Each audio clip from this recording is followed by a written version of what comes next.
역풍의 시대를 겪는 것 같고, 참 여러 가지 이렇게 보면서 참 안타까운 그런 부분들이, 제가 그 돈돈돈 TV 15강인가 거기에 그 기록을 해놨던 것을 한 번 더 저는 한번 들어봤습니다. 제가 그 유튜브를 제가 이제 그 촬영해놓은 목적이 뭐냐 하면, 시대를 보는 어떤 그런 어떤 관점, 이런 부분들에 대해서, 시간이 흘러가면서 이게 맞았는가, 나의 생각이, 그리고 또 이게 정말로 우리의 체질이 맞는가, 그런 부분들을 이제 검증하는 그런 어떤 하나의,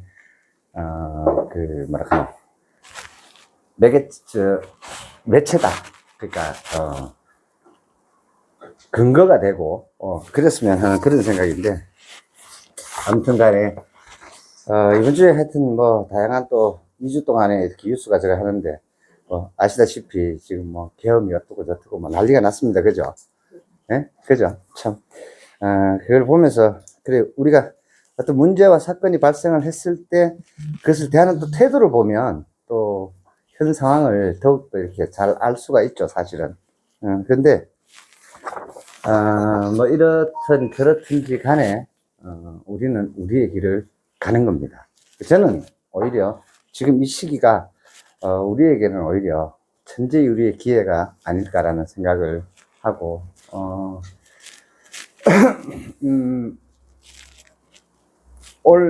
다음 주 토요일입니다.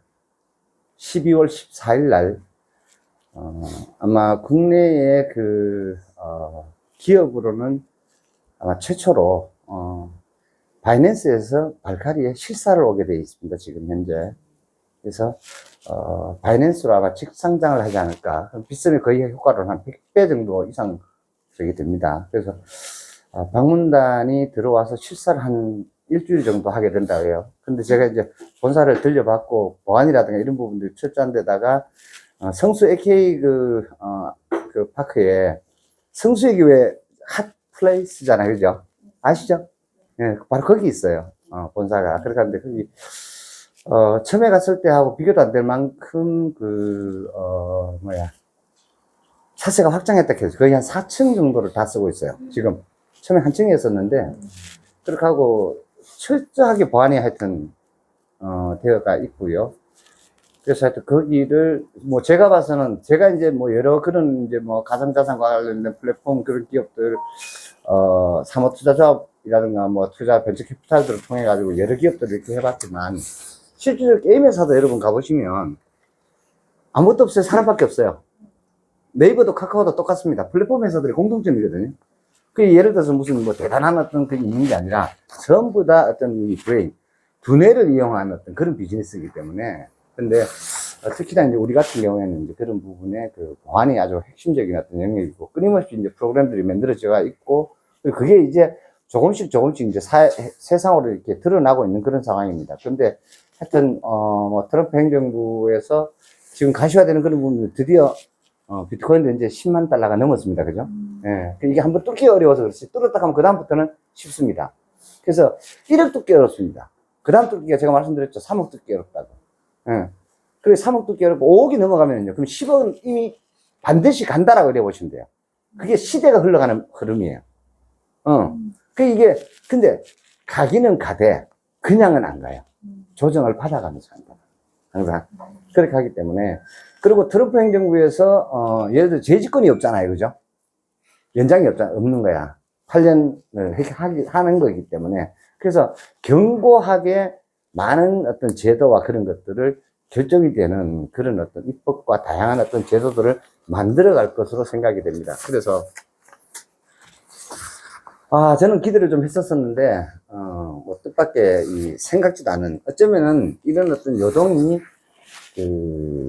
진짜 지수 5,000포인트를 갈 수 있는 좋은 어떤 발판이 안 되겠나라는 생각도 하면서도 그래도 너무 복잡하니까, 제가 이제 항상 그랬습니다. 우리나라의 어떤 내치의 어떤 역동적인 어떤 성장이 항상 외형적인 어떤 힘, 외부의 어떤 힘에 의해서 우리가 사실은 경제 성장이 되고, 그런 어떤 부분들이 있었습니다. 예를 들어서 박정희 대통령이 아무리 새마을 운동하고 대단한 어떤 그런 부분이 있었다고 치더라도 석유 파동으로 인한 중동의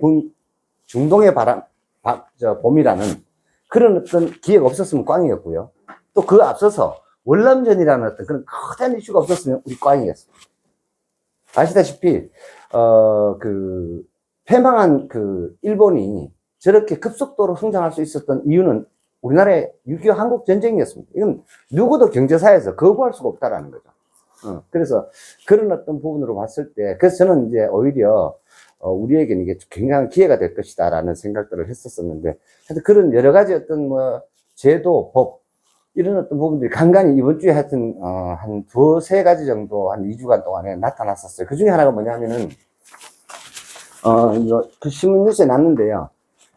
제가, 3년 전에 제가 그때 발카리아라는 그 회사에 소개를 할 적에 개인 신원증명 서비스 제가 말씀을 드렸죠. 기억나시나요?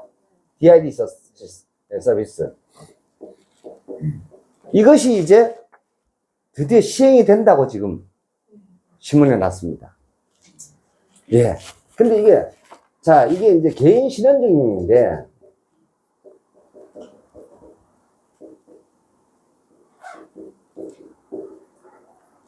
야, 이거하고 도대체 발카리가 무슨 영향이 있을까?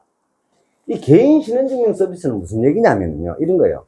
예를 들어서 우리가 지금 전 세계에서 내 신분증을 여기다가 이어가지고 가서 이게 내 신분증이요, 미국 이미그레이션에 가서 보여주면 믿어요, 안 믿어요? 무슨 말인지 이해되세요? 안 믿어요. 그런데 이게 블록체인화를 통해서 이게 왜 지금 예를 들어서 근데 이게 전 세계의 어떤 이런 메인 서버 국가 여권이라는 어떤 그런 여권에 뭐가 있나요? 코드가 있죠, 그죠? 그래 그걸 이제 긁어보잖아, 그죠? 그렇게 해가지고 우리나라의 뭐와 법무부랑 연결이 되죠. 그래, 이 사람이 한국의 누구구나 라는 것이 그 미국 세관원한테 나타나나 안 나타나요? 입국 신호장에 나타나죠. 바로 그거예요. 근데 그런 절차가 어떻게 간단하게 되느냐? 근데 왜 지금 그걸 할 수가 없느냐? 근데 발칸이 도대체 뭘 하겠다라는 얘기냐? 하면은요. 여기에 핵심적인 키워드는 바로 뭐냐 하면요. 이러한 정보에 대한 전송 속도입니다. 이게 핵심이거든요. 이게 돼야 돼. 이게 전 세계에서 가장 빨라요. 지금 6G 그렇게 하는데 그거보다 더 빨리. 쉽게 말하면은 발카리가 가지고 있는 블록체인 통신 전산 속도, 그 속도에 의해서, 우리가 이걸 찍기를 찍잖아요? 예를 들어서, 만약에 우리가 태국을 방문을 했어. 근데 태국도 블록체인 시스템이 도입이 됐다고 칩시다. 전 세계가. 그러면 전 세계에 있는 모든 그런 부분들에 대해서, 나의 신분에 대한 증명을 할 수 있는 어떤 그런 부분들이 순식간에 시간이 걸리지 않다는 거죠. 루즈가 없지. 바로, 이 사람은 한국 사람이라고. 띡 하면은 우리 바코드 찍듯이 띡 이렇게 확인이 된다는 거죠. 무슨 말인지 되죠? 그럼 근데, 이게 진짜인지 아닌지 어떻게 알아? 간단해요. 가짜면 빨간불, 진짜면 파란불. 퉁퉁 거야. 이해되세요? 바로 그런 얘기예요. 그래서 이 전송 속도에 대한 이 부분이 굉장히 큰 이슈가 되면서, 두 개의 회사 벤처 캐피탈로부터, 이 포그넷이라는 이 가상자산에 약 100억 정도 투자 유치가 됐습니다. 최근에. 근데 이 VC가 어떤 회사들이냐? 이 세계적인 가상자산 전문 투자 벤처 캐피탈이에요. 그래서 지금 전자신문에도 났던데, 한국에 있는 기업 중에 예를 들어 위믹스라든가, 예를 들어서 크래프톤이라든가, 또 네이버라든가, 다 이렇게 가상자산 있잖아요? 클레이톤도 끝까지 하는 그 회사들조차도 왜 해외 VC로부터 투자를 받은 적이 없어요, 지금까지. 한국에서 최초로 이 포그넷이 투자를 받았다라는 사실. 그래서 지금 회사는 큰 돈걱정은 이제 풀린 것 같아요. 매주급으로 들어온답니다. 투자금이 약정이 그렇게 돼가 있고요. 그리고 요걸 유치한 VC가 바이낸스에 굉장한 협력 VC예요. 아주 영향이 아주 크답니다. 그래서 이 VC가 자기네들이 바이낸스에다가 상장을 시키겠다라고 해서 이렇게 연결이 되면서 마침내 이제 실사라는, 그래서 이게 만약에 거의 문제 없다고 얘기를 하더라고요. 이게 계약이 되면 플러스 3주 뒤랍니다. 그래서 실사단 방문 이것만 되어도 가격은 뭐 우리가 생각했던 그 훨씬 더 이상으로 그렇게 될 것이다. 그리고 또 이런 어떤 부분들이 지금 현재 그 진행이 되어져 가고 있는데, 마침 요번에 이제 이런 얘기가 나와서, 그러니까 무슨 얘기냐면 이런 거예요. 또 이래요. 해킹이 되면 어떡해요? 광이죠, 그죠? 그 다음 또, 지금은 아직 이런 부분들에 대해서 전부 다 OS 시스템이에요. 그러다 보니까 내가 내 신분증을 스마트폰에 메모를 해서 였어요. 근데 이 스마트폰을 잃으면 그 번거로운 과정을 다 거쳐야 된대요, 다시. 무슨 말인지 이해되시죠? 얼마나 이게 불편해요. 근데 그 모든 것이 필요가 없다. 블록체인화가 되면. 그걸 말을 하는 거예요. 그래서 이게 이제 전 단계로 가는 것이다. 근데 이걸 이미 뭐 한 3년 전에 부산하고도 계약이 됐었는데, 박영근 시장이 엉뚱한 대권의 꿈을 꾸면서 하여튼 이상하게 흘러가 버렸고, 하여튼 그런 사례들이 있었습니다. 아무튼 이번 주에 이런 뉴스가 났었길래 제가 이 말씀을 드리고, 또 간략하게 이런 어떤 부분들에 대해서도 제가 말씀을 한번 드리고, 그리고 결국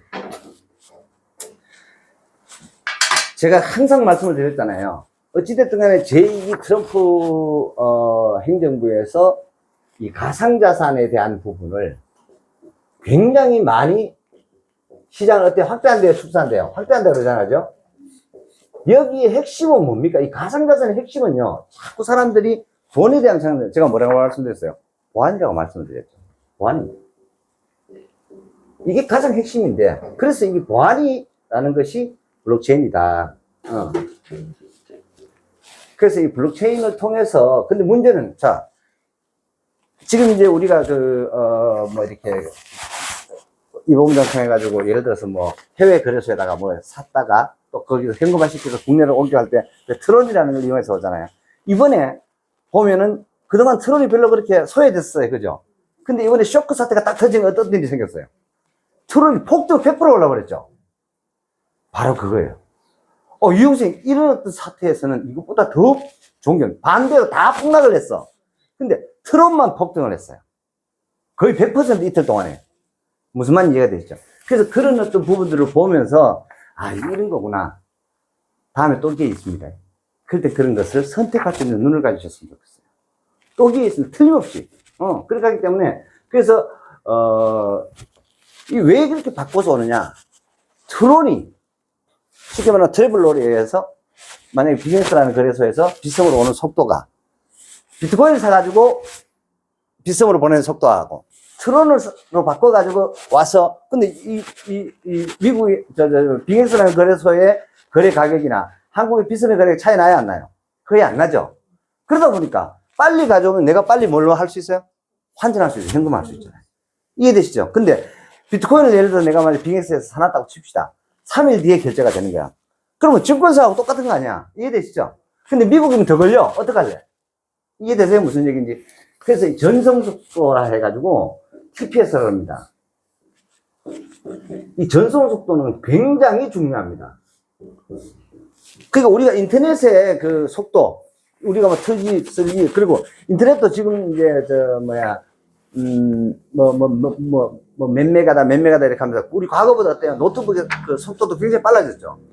바로 이런 겁니다. 이 블록체인이, 이 가상자산과 관련돼가 있는 많은, 그리고 또 보안이 핵심이고요. 이게 가장 중요해요. 왜? 이유가 하나 있습니다.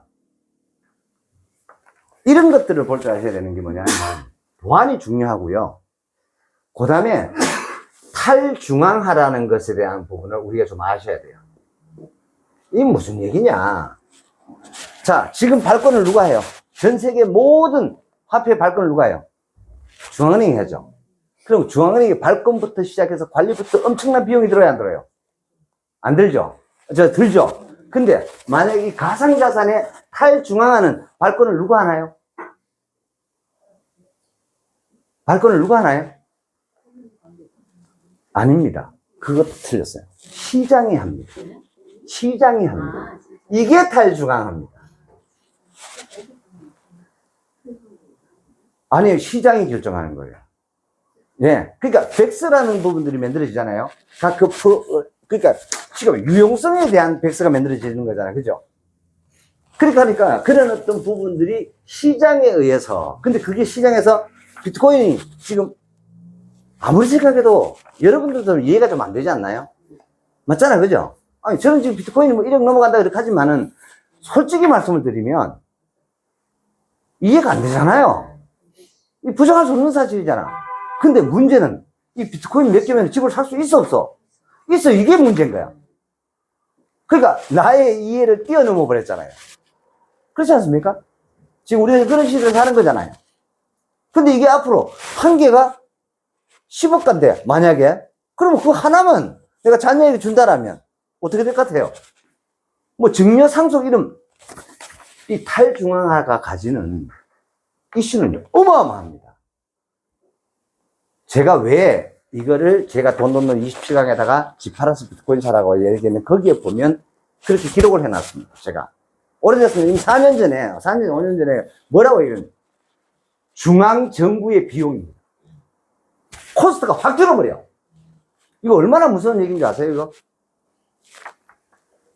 이게 우리가 환율을 유지한다 하는데, 지금 이제 이번 주 뉴스에 보면은, 환율 잔고가 4천억 달러를 하회할 수 있다. 뭐, 계엄령 쇼크로, 어떻게, 이런 뉴스 나왔었죠. 그만큼 중요해. 우리 지금 환율 방어에 대한 부분도 우리 알러지가 있어요. 왜요? IMF를 겪었잖아. IMF를 겪었잖아요. 그때도 너무너무 우스꽝스럽게 612원까지 떨어지죠. 612원. 김영삼 정부, 돌다리 김 대통령이. 이거 의도적으로 쉽게 말해 수출해가지고 돈 들어왔잖아요. 무슨 말인지 이해되시죠? 돈 들어온 걸 가지고 환율 조작을 한 거예요. 정부가. 그렇게 국민소득을 15,000불로 올린 거야. 이 웃기는 얘기에서 이 당시에 그게 이거 봐라. 그래서 한 방 빵 먹은 거예요. 금융은 몰랐었다는 얘기죠. 그래서 그때 우리가 IMF 구제금융이라는 기가 막힌 희한한 일들이 생기면서, 그리고 목줄 딱 잡아버리죠. 우리가 국제 유동성을 잡아버리니까 그런 사건들이 아무튼 발생했었습니다. 그죠? 오늘 하여튼 이와 관련해가지고, 큰 틀에서 좀 바라보자. 그리고 좀, 대승적인 좀 그런 측면에서, 참 어수선합니다. 연말이고, 뭐, 이렇게 하는데. 그런데 한편으로는, 뭐, 어제 마침 통화를 했는데, 제가 지금까지 참, 몇 년을 통화하면서 어제 가장 밝았어요. 어제 가장 밝았어요. 너무, 자신있게, 그리고 기분 좋게 그렇게, 너무 가볍게 이렇게 통화를 하게 돼서, 아무튼 간에, 기분이 좋았었습니다. 근데 뭐, 이게 개인이라는 이런 부분보다도 나라가 지금 워낙 이렇게 하다 보니까, 그리고 또 뭐, 이번에 계엄 선포가 되고, 그 다음에 언론 이런 어떤 부분들을 보면서 참 대통령으로서의 어떤 그런 애환, 고통, 그런 부분들에 대해서 참 많은 것을, 생각하고, 온 대한민국이 전부 다 빨갛구나라는 걸 한 번 더 확인하는, 언론부터 시작해서, 그래서 뭐 하여튼 이런 부분들이 있었던 것 같아요. 그렇게 하고 잘하고 잘못하고 이런 것들을 떠나서, 절차상의 위헌이다, 위법이다, 이런저런 얘기들 하는데, 이게 항상 이런 거잖아요. 반대면 반대의 입장이 있습니다. 각자가 다. 그렇게 하기 때문에 그런 관점에서 좀 더 크게 바라보셨으면 좋겠습니다. 그래서, 결국, 제가 이번에 한 번도 이제 그래도 국민을 생각하고, 그래도, 나라를 생각하고, 그래도 또 후대를 생각하고, 이런 어떤 부분들이 있지 않을까라는. 근데 지금 우리나라의 어떤 정치, 어떤 형국을 보면, 돈에 미쳤다라는 생각을 했습니다. 돈에 미쳐도 어느 정도 미쳐야 되는데, 이게 너무 미쳤어. 너무 미친 것 같아요. 이게 참 결국 이재명의 1조 5천억이라 하는 사라진 돈은 아직까지도 근거를 찾지 못하면서도 공교롭게도 참 이런 일들이 계속 터지고 있어서 참 너무 안타까운데, 서울의 봄이라 하는 영화 보셨잖아요, 그죠? 그때 우왕좌왕 하던 그 모습하고 어쩌면 똑같겠노, 그죠? 제가 그걸 보면서 그래 참 이런 것이다. 참 우습잖아, 그죠? 참 우습다고 밖에는 할 수가 없습니다. 아무튼 자, 그건 그거고. 일단 돈에 대한 이야기들을 한번 우리가 또 내년 2025년 우리가 이제 주인공이 되는 그런 시대가 옵니다. 그런 시기가 분명히 지금 도래하고 있는 것 같아요. 그랬을 때 우리가 어떤 부분을 더 빨리 더 많이 알아서 우리가 우뚝 설 수 있는 그런 기회가 됐으면 좋겠습니다. 이번 주에 하여튼 한 2주 동안에 재미난 어떤 그럼 제가 과거에 그 강의를 했던 내용들하고 똑같은 내용들 뉴스들이 또 한 몇 개가 나와가지고 참 재밌었습니다. 김 대표 또 들어보면 이해가 충분히 될 텐데. 어찌됐든 간에 트럼프 행정부의 이제 관세 정책으로 인해서 2025년도에 우리나라의 경제 성장률 예측치가 1.4에서 1.9입니다. 1.4에서 1.9. 이거는 이제 잠재 성장률이 2.0이 돼요. 자, 우리 지금 물가 상승률이 얼마나 돼요? 영어 보통 맞추려 하잖아, 그죠? 근데 물가상이 2% 이상이죠, 그죠? 맞잖아, 그죠? 그럼 자, 경제 성장률이 1.4, 1.9면 물가 상승률이 2.5%야. 그러면 다 전 국민이 평균적으로 다 뭐다? 적자다, 이 말입니다. 그 말이에요, 이게. 이 굉장히 중요한 이 지표고 이슈입니다, 이게. 그래서 아무튼 간에 내년은 어려울 것이다. 더군다나 뭐 이렇게, 트럼프에서 이제 그런 이제 관세 정책을 아주 강력하게 그래서 보호무역주의를 함에 따라서 또 이거 또 뭐 덕을 본 회사도 있더라고요. 농심이 이제 그 LA에다가 그 신라면 공장 1, 2, 3까지 지을 수 있다 해서 오히려 농심은 거기에 자체적으로 생산하는 공장에 뭐 풀가동을 하고 있다. 뭐 이런 어떤 부분들도 있고. 그러니까 항상 그렇게 양면이 있는 겁니다. 그렇게 하고 이제 뭐 어떻게 보면 우러 전쟁이 또 불러온 어떤 그런 효과들도 한 2024년 지금 전쟁이 3년째죠. 우러 전쟁이 3년째입니다. 그렇게 하는데 이런 것들도 보더라도 이 전쟁이 또 전 세계 경제에 미치는 영향과 그다음 내 가정에 미치는 영향 이런 것들을 생각을 해보면 자 신재생 에너지 믿었었잖아요. 그런데 어떤 일이 생겼어요? 러시아에서 유럽으로 보내주던 가스관을 탁 막아버립니다. 이해되시죠? 그렇게 하니까 어떻게 돼요? 벌벌벌 떨게 된 거예요. 그죠? 추운 겨울을 보내게 되고 하면서. 그럼 어떻게 됐을까요? 천연가스 가격이 폭등을 하게 되는.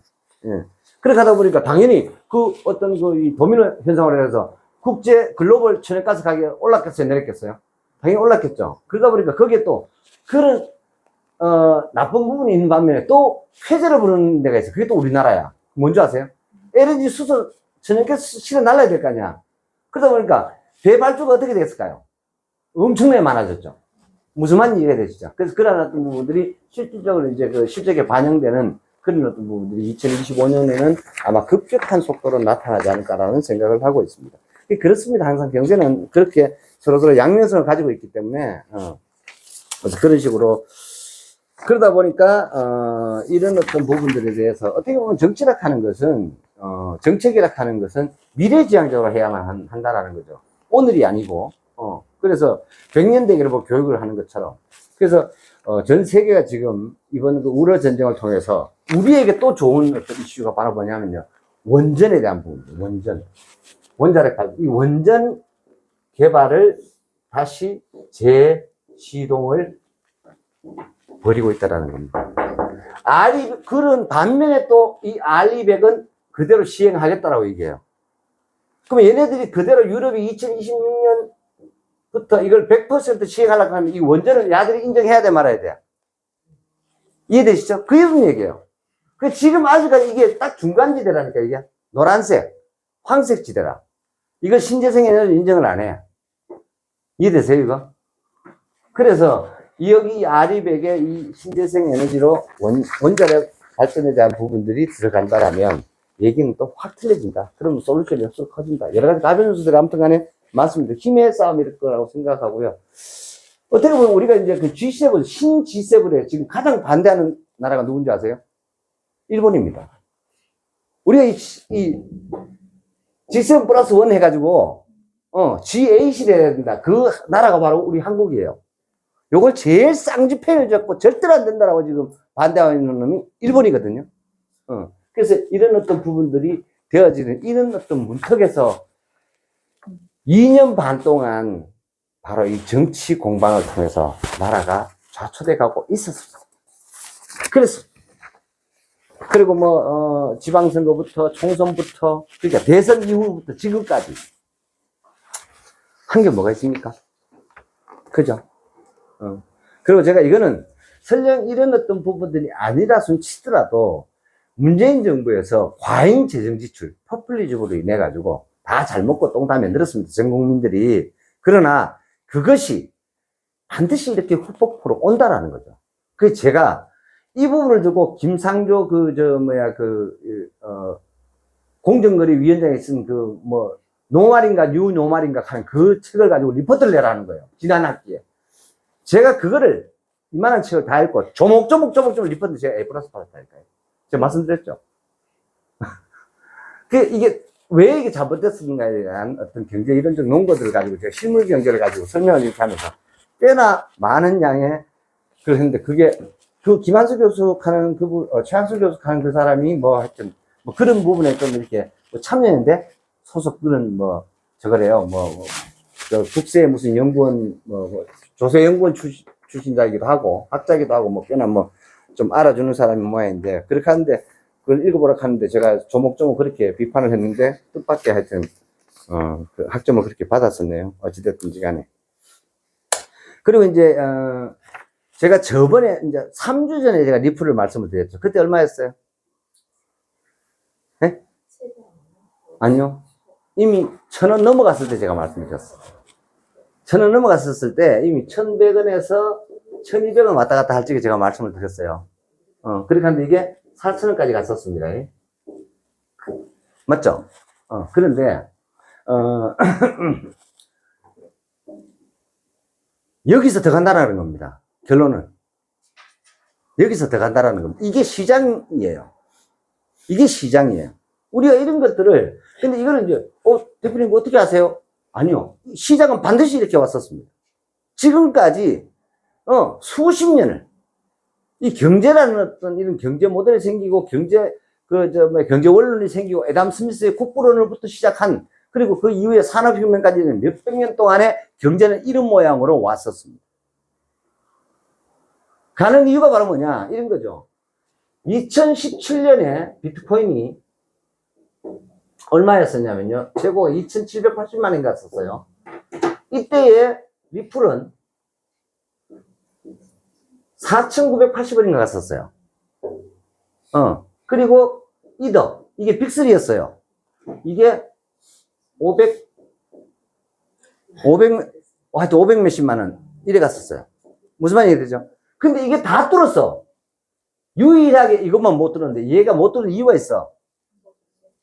쉽게 말하면은, 백서에는 처음에 이제, 우리가 예를 들어 이제, 포그넷이 100억 개라고 칩시다. 발행 총 개수가. 100억 개라고 치는데, 그 100억 개 중에 상장한 날 몇 개나 이제 시장에 풀리냐라는 거죠. 무슨 말인지 되세요? 그러니까 그 백서의 스케줄이 나와 있습니다. 근데 기본적으로 40%는 무조건 못 발족되어 있어요. 이걸 여기에 사건이 바로 뭐예요? 권준현인가 루나 테라 사태인가 이해되세요? 이게 없더라는 거야, 이 자식이. 그 얘기예요. 이걸 가지고 자기가 그렇게 확보된 그 돈을 가지고 뭘 사놨다 했었어요? 비트코인 사놨다 했었죠? 이 가격이 폭락했잖아요. 3,600원까지 막 3,600원 떨어지고 이랬잖아요. 그렇게 하면서 반대 세력이 고래가 때려보니까 이 새끼, 실제로 보니까 없네? 그렇죠. 그렇잖아요. 이해되시죠? 그러니까 그게 세상이에요. 결국에는요, 영웅도 시대가 만들고요. 바로 그래서 시대를 볼 줄 아는 눈이 있어야 된다라고 제가 얘기하는 이거 바로 이겁니다. 이 굉장히 중요한 얘기거든요. 그래서 제가 항상 이 말씀을 드리잖아요.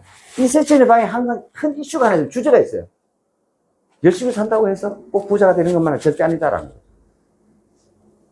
그래서 또, 나도 재벌, 나도 엄청난 부의 주인공이 될 수 있다는 사실이에요.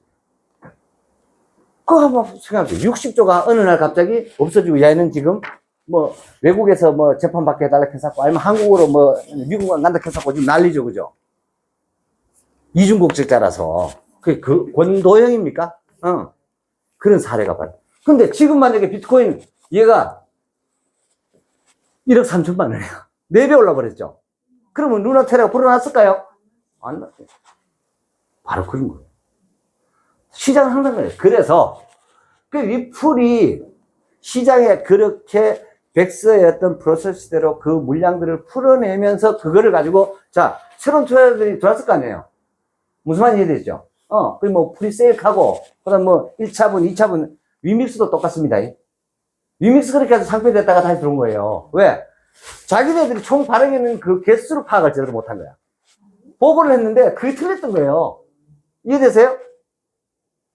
금융감독원에 증권분석원인가 거기서 이제 그 가상자산 총 발행량을 통제를 했는데 거기에 예를 들어서 내가 3억 개를 발행을 했다라고 보고서를 냈는 거예요. 근데 시장의 유동성을 파악을 해보니까 3억 5천만 개야. 웃기는 얘기 아닙니까? 위법한 거예요, 만 거예요? 이해되시죠? 위법이죠. 그래서 상표가 그래요. 그건 무슨 얘기야? 그게 신문에 발표가 나면 어떻게 돼요? 우리 소비자들, 투자자 입장에서는 신뢰가 깨져야 안 깨져요? 바로 그겁니다. 그래서 제가 아까 말씀드렸죠? 이 탈중앙하락하는 것은 누가 이 시장을 만들어갔냐면 시장이 만들어가서 제가 말씀드린 이거 바로 이런 뜻입니다. 예를 들어서 자 우리가 5만 원권이 한국은행에서 발행을 했는데 원래 1억 장을 만들었어. 근데 알고 봤더니 1000장 더 들어가가지고 1억 1000장이 만들어졌네. 문제 있어 없어? 중앙에서 딱 오면 끝이에요. 이건 아니에요. 이건 굉장한 이 신뢰가 없으면 그러니까 지금 전 세계 모든 사람들이 하나같이 믿고 있는 게 있습니다. 그게 뭐예요? 비트코인은 총 발행 개수가 몇 개다? 2100만 개다. 여기에 대한 확신이 없으면요 이거 1억 갈까요 안 갈까요? 안 갑니다. 그 얘기입니다. 이해되세요 이제? 맞잖아요. 비트코인은 전 세계가 다 2100만 개다라고 다 알고 있는 거야. 그런데 누가 아니야 그렇게 안 만들어졌어. 이거 2억 계약 하는 순간 어떻게 돼요? 이해되시죠? 그런데 이게 맞다라고 다 증명을 한 거예요. 무슨 말인지 이걸 다 맞다라고 증명을 한 거예요. 다들.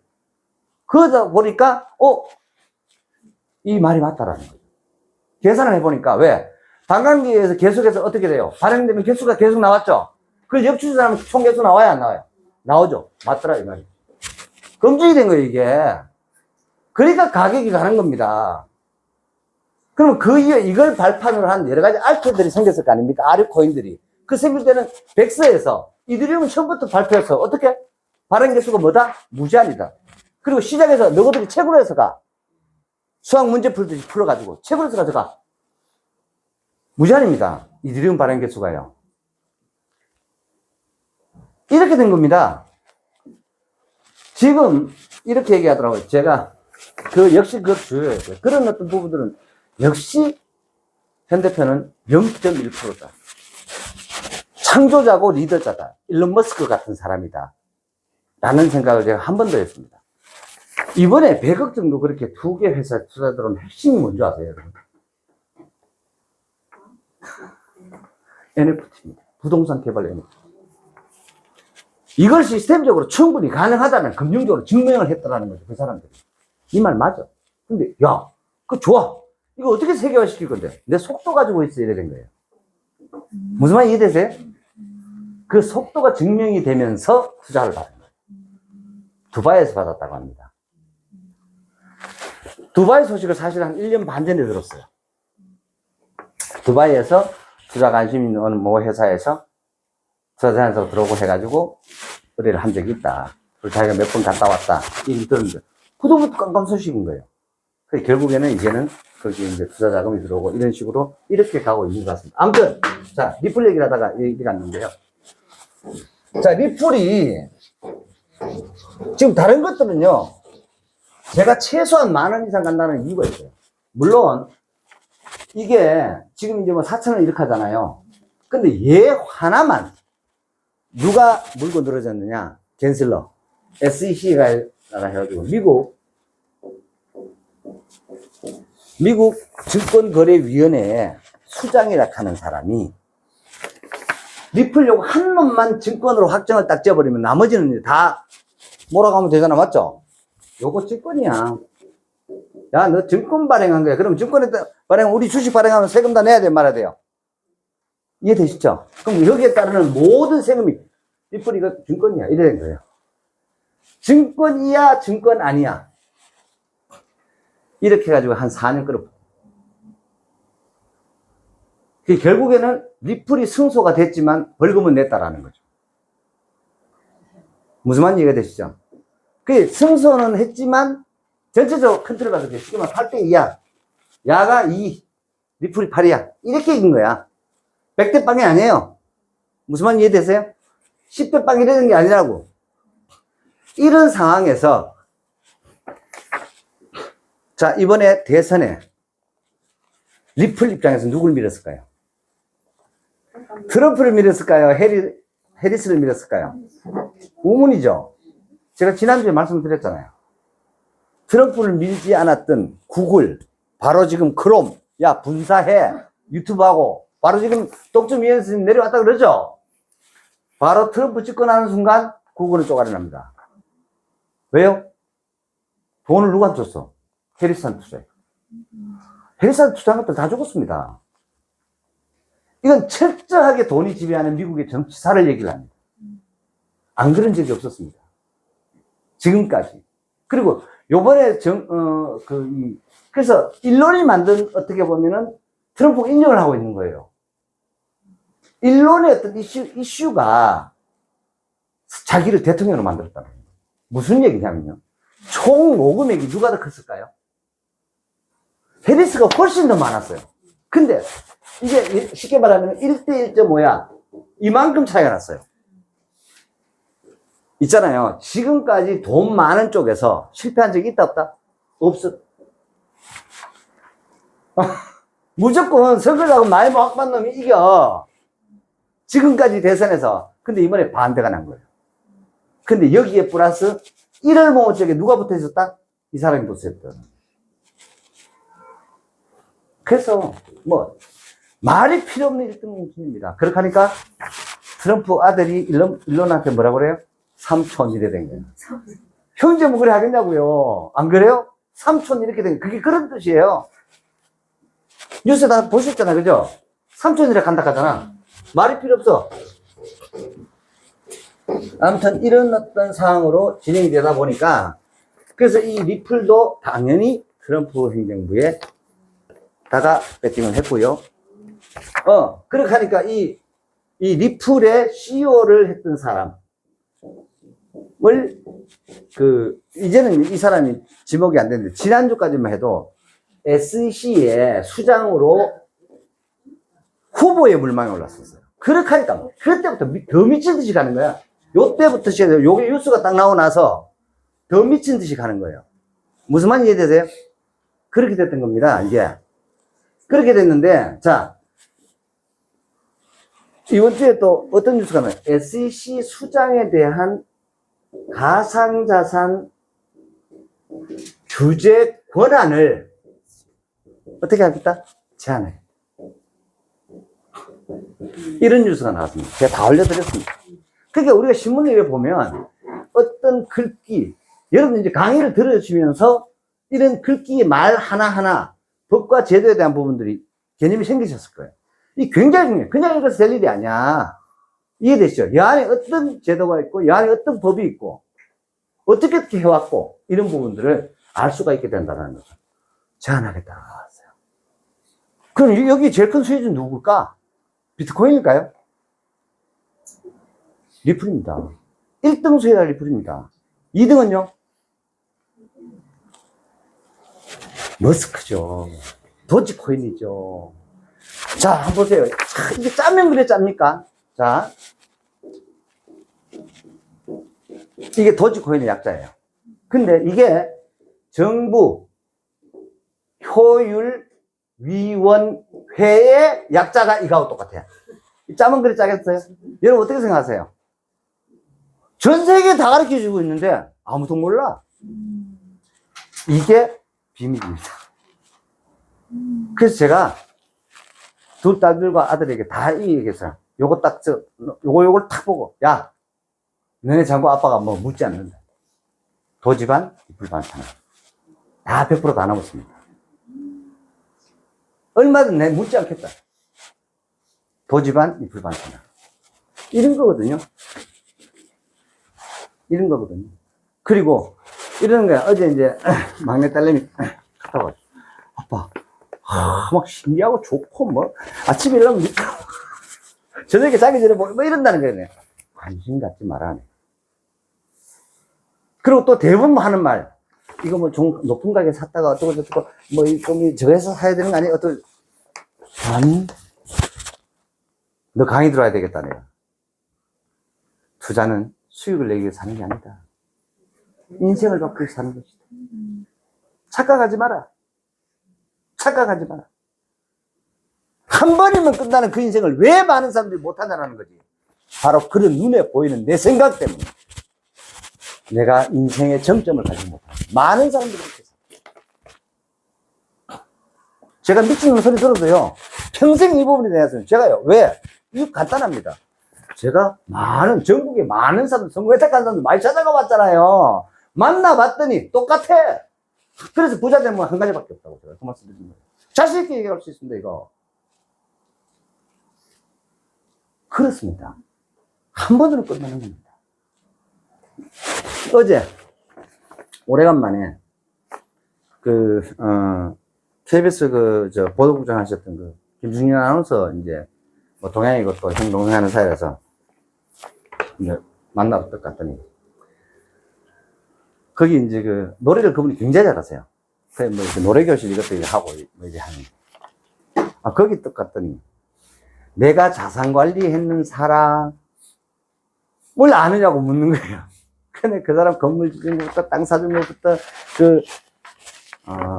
여러분들 여기 성북교 지나서 북대구 IC 가다 보면 왼쪽편에 보면 후구장에 가는 길 있죠. 그 좌회전을 딱 내려가다 보면 왼쪽에 다다 오피스라고 있습니다. 보셨나요? 다다 오피스. 쉽게 말하면요, 문구점을 그렇게 만들어 놨습니다, 제가 컨설팅에서 만든 겁니다. 그게 주식회사 창일입니다. 그걸 법인화 시켰고요. 사실은 영대, 처음에 만났을 때 영대 앞에 있는 문구점 문구대리점이었어요. 문구대리점 총판 아시죠?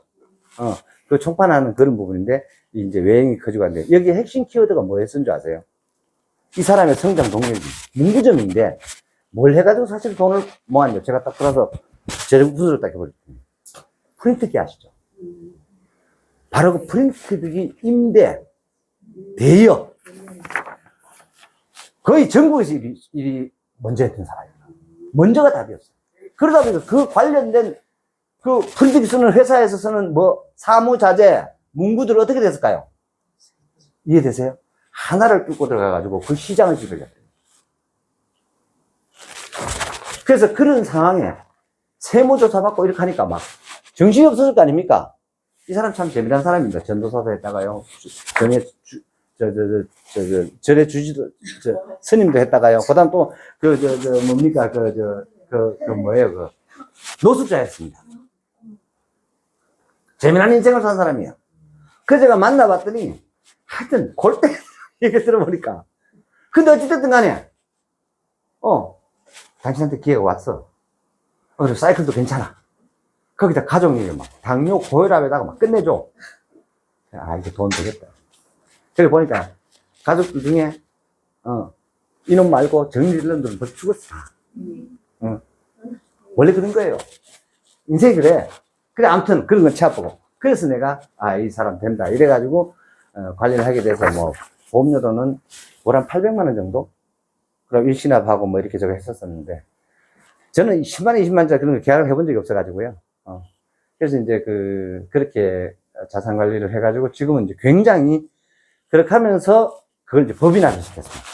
개인 사업자에서 법인 쪽으로 넘어가면 뭐가 툭 떨어지는 줄 아세요? 종합소득세가 비교도 안 되게 떨어집니다. 예, 그래서 이제 그런 어떤 부분들을 통해서, 그 다음에 제가 강조했던 부분이 자녀들에 대한 어떤 그런 부분들, 이렇게 해가지고. 그래서 그 사람 얘기가 이렇게 나오는 거예요. 그렇게 하면서 제가 참 세상 참 좁다. 그렇게 하면서 그냥, 니 누구 알아? 뭐 이렇게 하는데, 그래, 우리 노래교실이 온다 이렇게 하는 거다. 그렇게 하면서 그거 잡놈이 되어 어쩌고 저쩌고. 그 제가 선배님한테 했어요. 형님, 잡놈 아닌 놈이 어디 들어와, 내가. 다 또라이지, 내가. 이런 같은 놈도 있다고 하면서 내가 막 그랬습니다. 아무튼, 가상자산 하여튼 저승사자는 사임을 하고요. 여기에 전사자는 사임을 하고, 이제 차량론자가 수장으로 지금 지명이 됐습니다. 현재 지금. 그렇게 하니까 당연히 시장 또 반응해야 하네요. 그게 10만 포인트를 찌르게 한 동력이 됐습니다. 그렇게 된 겁니다. 스토리가. 그렇게 하니까, 그리고 또 우리나라도 거기에 또 발맞춰가지고 어떤 일이 생겼어요? 가상자산 과세 2년 유예. 이해되시죠? 그렇게 하니까 여러분들 2년 안에 너무너무 전 다행이라고 생각해요. 예를 들면,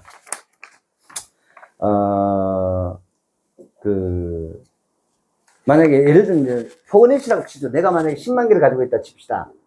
그러면요, 미친 척하고 이거를요, 자녀 1, 2, 자녀 1, 자녀 2, 자녀 3, 그 다음에 내 차명 지인 4, 뭐 이래가지고 나눠라.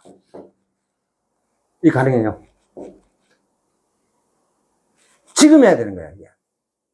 2년 뒤면 뭐가 돼요? 이게만 10만 원 가면 어떡할 건데? 개당 10만 원 갔는데 내 10만 개 주면 얼마야, 돈이? 100억이야. 그럼 그거 나중에 세금 내려고 하면 어떻게 돼요? 미치는 거예요. 제가 있잖아요. 김 대표도 들었지만 15년 전에 이미 얘기를 했습니다. 자녀들마다, 태어나는 자녀들마다 각 은행, 보험회사, 은행, 증권사에 가서 계좌를 5개씩 만들어요. 제가 그렇게 강의를 했어요. 분명히 이 제한하는 시대가 온다. 지금은요, 계좌 개설하기 굉장히 어렵죠, 그죠? 그리고 제가 그 이후에 증권사를 조금 했었어요. 그래서 내가 증권회사 가지고, 5개씩. 그러면 우리 애들은 이미 다 했을까, 없을까요? 전 은행에 다 있습니다, 애들 다. 계좌 다 했고요. 전 증권사에 다 있습니다. 계좌 전부 다. 한 번 계좌 매수하면 사라질까요? 안 사라질까요? 안 사라진다. 10,000원 이어놨거든요, 전부 다. 언제 이용하냐, 이 말이지. 그 쓸 날이 온다. 금고예요, 금고. 왜? 어때요? 모든 세금은 어떻게 부과되도록 되어 있어요? 누진입니다. 돈의 크기가 크면 클수록 세금의 부과율이 커요. 자, 그래서 지금 얘기 나온 거예요. 세금 부과율 반드시 올립니다. 지금 예금자 보고 얼마까지 올린대요? 1억까지 올린다 하죠. 이 의미는요, 우리가 지금 이자 소득세를 더 크게 과세한다는 그런 얘기가 동일합니다. 보장해주는 대신에, 그러다 보니까 내가 뭐가 많아야 돼? 계좌가 많아요. 하나, 둘밖에 안 놓는 데 있잖아. 알을 막 찍어낼 수도 없고. 방법은 그밖에 없어요. 계좌가 많아야 됩니다. 그래서 그런 어떤 부분들에서 지금 가상자산 유예가 2년이라는 거, 2027년까지야. 현재로서는 그래. 이해되시죠? 이게 또 무슨 폐지될 수도 있습니다. 근데, 어찌됐든 간에 현재로서는 그렇기 때문에 그런 어떤 부분들을 우리가 적절하게 이용해서 갈 필요성이 있다라는 말씀을, 드립니다. 그리고, 일론 머스크 그 아들을 목에다 탁 태우고, 완전, 있잖아요. 왕관을 쓴 모습이잖아요. 내 아들이야. 저는 그런 기사를 지금까지 있잖아요. 30년 넘게 신문 스크랩 하면서 미 의회에 아들을 목마 태우고 들어가는 아버지라는 기사를 본 적이 없습니다. 트럼프도 못해요. 내가 이겼다라는 것을 보여주는 거예요. 그 굉장한 의미입니다. 그래서 들어가서요, 전기차 보조금을 모두 없애야 된다. 제가 이 말씀 드렸잖아요. 전기차 보조금 다 없애야 돼. 단기적으로는 내가 피해가 있겠지만, 장기적으로는 전 세계 자동차, 자, 이제 자동차라는 단어 여러분 머릿속에서 자꾸 지워 가시기 바랍니다. 이제는 모빌리티. 이제 자동차라는 단어 지우셔야 됩니다. 모빌리티입니다. 이게 지금 일론이 꿈꾸는 게 있잖아요. 얼마나 이게 기가 막힌 얘기냐면, 자동차가, 지금 이제 전기차라 그러잖아요. 이 전기차. 그래서 이미 오래전에 선포해서 선언했어요. 테슬라는 자동차 회사가 아니다. 전기차 회사가 아니다. 기억나나요? 이거 벌써 한 3년 됐습니다. 이 얘기 한 지가. 여기에 자율주행. 완전 자율주행입니다.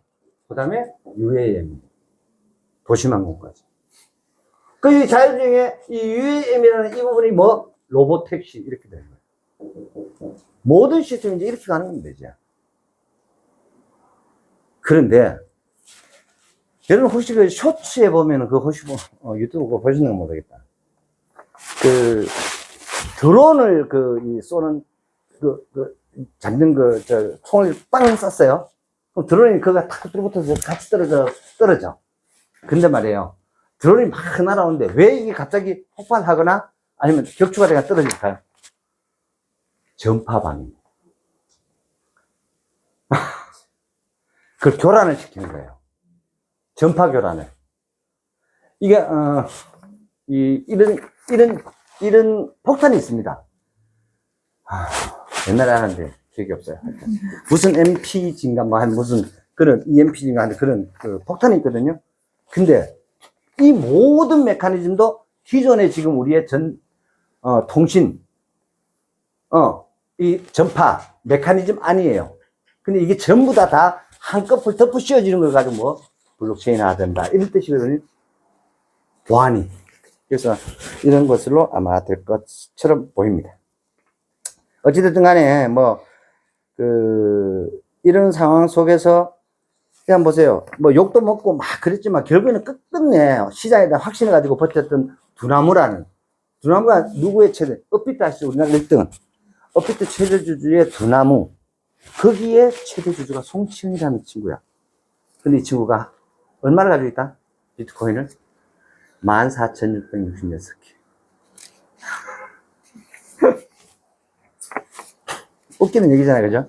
그래서 이 가치가 2조가 넘게 되는 그런 현실을 우리가 지금 보고 있습니다. 그렇게 하기 때문에, 꿈과 희망을 가지시고, 그리고 돈에 미친 이 한국 정치를 한번 보십시오. 결국에는요, 제가 보니까 그런 것 같아요. 윤석열은 돈에 미친 건 아닌 것 같은데, 제가 보니까 이재명이나 그를 따르는 추종하는 그런 모든 놈들은요, 결국에는 돈인 것 같아요.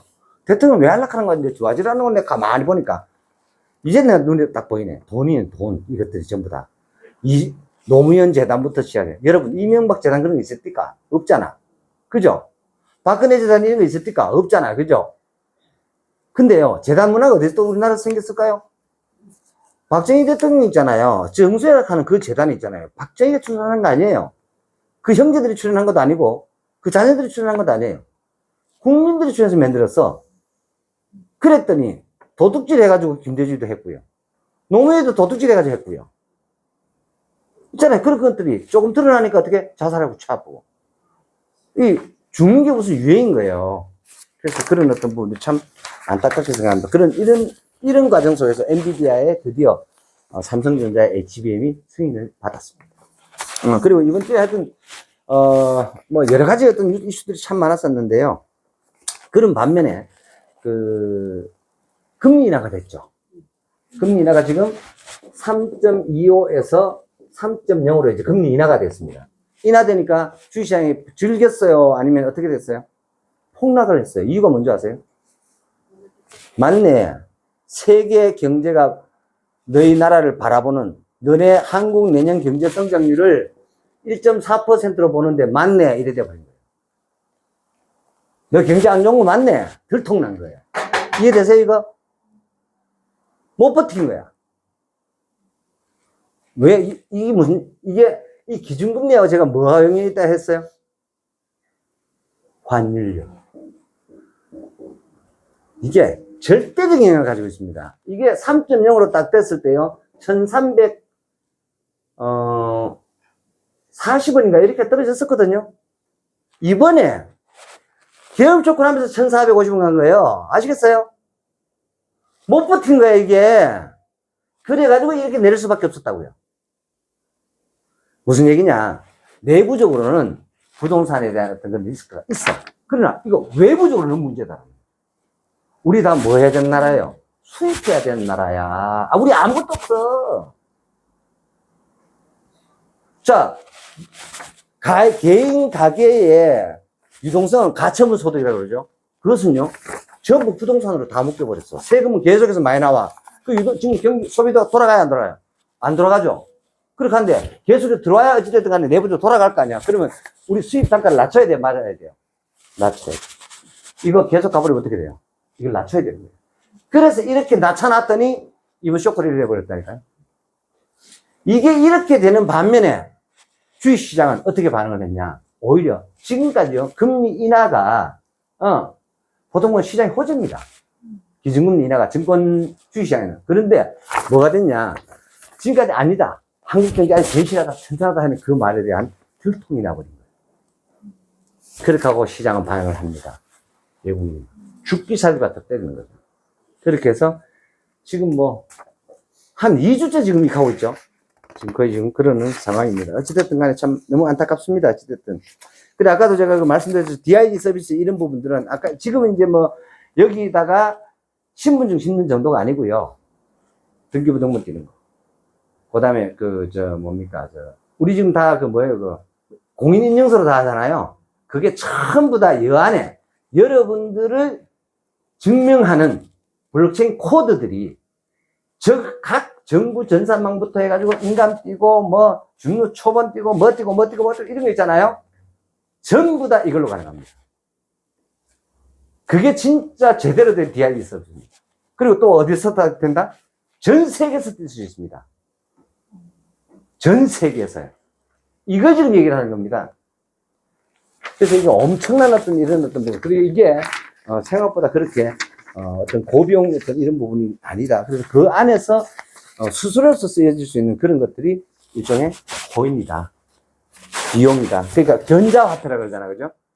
그래서 뭐 페이 이렇게 얘기하잖아요. 근데 그런 개념이 아니라 바로 이렇게 유통되는 그걸 토큰이라 하는 겁니다. 이해되세요? 우리 토큰 타면 뭐 생각나요?